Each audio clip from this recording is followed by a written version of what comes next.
날이 좋았던 지난 4월 인천의 한 공원에서 벌어진 일입니다. 여기에서는 초등학생들이 뛰어놀고 있었는데요. 그런데 어디선가 군복을 입은 노인이 나타나서 한 아이에게 소리를 치기 시작합니다. 심지어 거기서 멈추지 않고 아이의 멱살까지 잡고 폭행까지 가했는데요. 결국 행인의 신고를 받고 출동한 경찰에게 현행범으로 체포된 노인. 이 노인은 도대체 누구이기에 군복을 입고 나타났으며 아이에게 왜 그런 걸까요?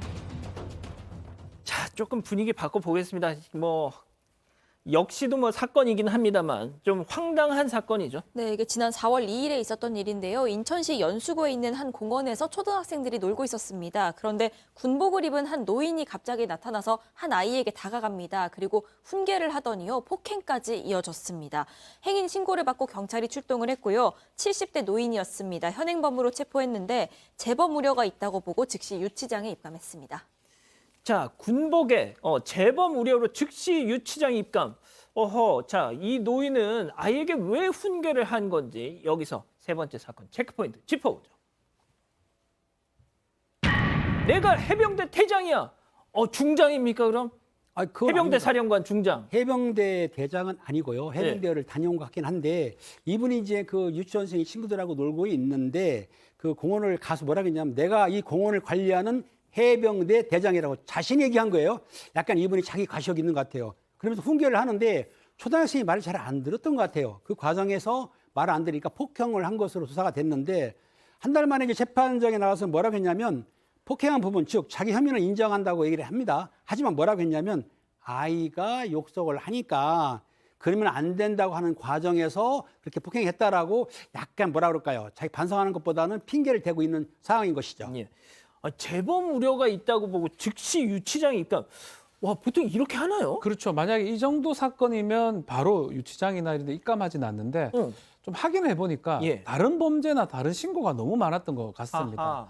지난해 5월부터 올해까지 시장 상인들한테도 협박하거나 길에서 중학생한테 폭행한 혐의가 있어요. 지금 특수협박, 사기, 상해, 재물손괴, 또 아이들, 또 공원의 초등학생한테 협박, 학대하기도 하고 아동복지법 위반까지 여러 차례 범죄 혐의가 있으면서 지금 저런 행동도 많이 이거 했던 것 같아요. 경주 그 꽃무늬 유튜버랑 약간 비슷한데요? 비슷한 상황이에요. 어. 저 해병대 복장 입고 그래서 19차례 전력도 있고요. 지난 5월부터 최근까지 112에 신고된 게 20건이 넘는다고 합니다. 아이고, 소장님 이게 뭐예요 도대체 이게? 네.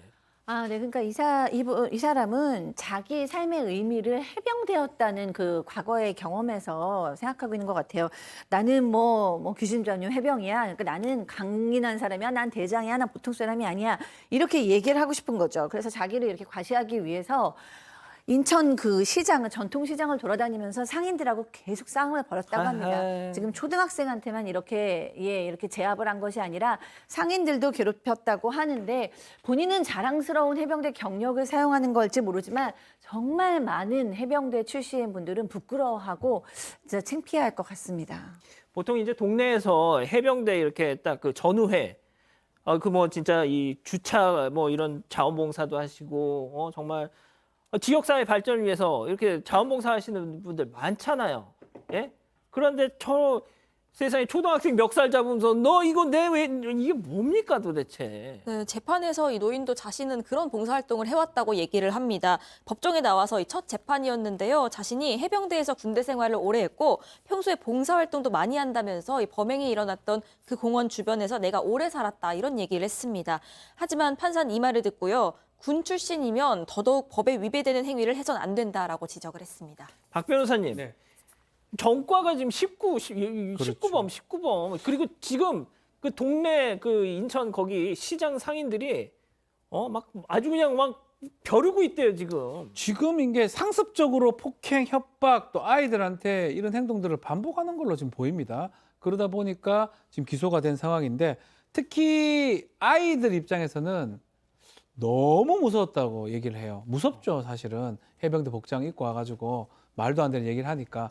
그러니까 처벌을 원하고 있고 부모도 엄벌을 촉구하고 있는데 아마 여러 가지 범죄, 아닌 본인이 좀 부인하는 것도 있긴 하지만 예. 이것들을 좀 확인이 좀 돼야 될 것 같습니다. 범행이 되는 것도 입증이 되는 것은 처벌이 될 것으로 좀 보입니다. 팀장님, 그 팀장님 혹시 해병대 나오셨나요? 저는 해병대를 가려다가 못 어. 갔고요. 아, 제 진짜? 아들이 나왔는데 어. 해병대 있고 이제 휴가 나왔을 때 보면은 해병대에 나오신 분들이 나와서 몇 끼냐고 묻은 다음에 소주 한 병을 주는 거예요. 이런 분도 계셔. 근데 이분 같은 경우에는 이러면 안 되죠. 해병대를 먹칠하기 때문에 이분들은 어디 가서 해병대 옷도 입으면 안 되고 해병대에 나왔다고 하면 안 될 것 같습니다. 보통 민간인이 군복 입고 다니면 그거 안 되는데. 아, 그걸로 뭐 사칭을 하거나 문제가 되는데 아마 구별이 될 거예요. 뭐 계급장이 있는 것도 아니고 지금 보면 저는 해병대 아닐 수도 있다고 생각이 들거든요. 아, 진짜. 뭐 해병대가 뭔데 그게 그러니까. 왜 동네 돌아다니면서 뭐 해병대가 나왔으면 나왔는 건데 돌아다니면서 그렇게 행패를 부리고 아이들한테 위협을 가하고 그러니까 정말 정상적으로 군 생활을 뭐 저도 뭐 장교 출신이긴 그렇죠. 하지만 오히려 군대 얘기를 하지 않습니다. 잘 갔다 온 사람이라면 또 해병대 같은 경우 뭐 진행자도 얘기를 했지만 원래 지역사회 봉사하는 아유, 그럼요. 그 복장을 입었을 때 더 조심하고 맞습니다. 하거든요. 근데 지금 복장을 입고 행패 부리고 하는 부분이 이해가 안 되는 그러니까요. 거죠. 알겠습니다. 자, 오늘 세 번째 사건 이렇게 정리하고요. 가족 여러분, 잊지 마시고 구독과 좋아요 알림 설정 여기. 여기.